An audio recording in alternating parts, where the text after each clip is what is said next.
Hi, നമ്മൾ ഇന്ന് ഒരു ഇലക്ട്രിക്കൽ അല്ലെങ്കിൽ ഇലക്ട്രോണിക് സർക്യൂട്ടിനകത്തുള്ള ഒരു പ്രോപ്പർട്ടിനെ കുറിച്ചാണ് പറയാൻ പോകുന്നത്. റെസിസ്റ്റൻസ്. എന്താണ് റെസിസ്റ്റൻസ് എന്നല്ലേ? ഒരു സർക്യൂട്ടിൽ കൂടെ അല്ലെങ്കിൽ കറണ്ട് ഫ്ലോ ചെയ്യുകയാണെങ്കിൽ, അല്ലെങ്കിൽ ഒരു സർക്യൂട്ടിൽ കറണ്ട് ഫ്ലോ ചെയ്യുകയാണെങ്കിൽ ആ സർക്യൂട്ടിൽ ഒരു കറണ്ട് ഒപ്പോസിങ് പ്രോപ്പർട്ടി ഉണ്ടാകാറുണ്ട്. അതായത് കറണ്ടിനെ ഒപ്പോസ് ചെയ്യുന്ന അല്ലെങ്കിൽ പ്രതിരോധിക്കുന്ന ഒരു പ്രോപ്പർട്ടി, അതിനെയാണ് നമ്മൾ റെസിസ്റ്റൻസ് എന്ന് പറയുന്നത്.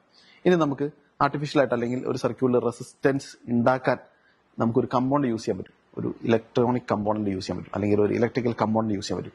അതിനാണ് പറയുന്നത് റെസിസ്റ്റർ എന്ന് പറയുന്നത്. ഈ എൻ്റെ കയ്യിൽ കാണുന്നതാണ് ഒരു റെസിസ്റ്റർ എന്നുള്ളത്. അത് പല റെസിസ്റ്റൻസ് വാല്യൂസ് നമുക്ക് ക്രിയേറ്റ് ചെയ്യാൻ പറ്റുന്ന രീതിയിലുള്ള പല വാല്യൂകളുള്ള റെസിസ്റ്റേഴ്സ് ഉണ്ട്, നിലവിൽ മാർക്കറ്റിലുണ്ട്. അതാണ് ഈ കാണുന്നത്. ഇതിന്റെ കളർ കോഡിനെ ബേസ് ചെയ്തിട്ടാണ് ഇതിന്റെ റെസിസ്റ്റീവ് വാല്യൂ വേരി ചെയ്യുന്നത്. പല വാല്യൂസ് ഉണ്ട്.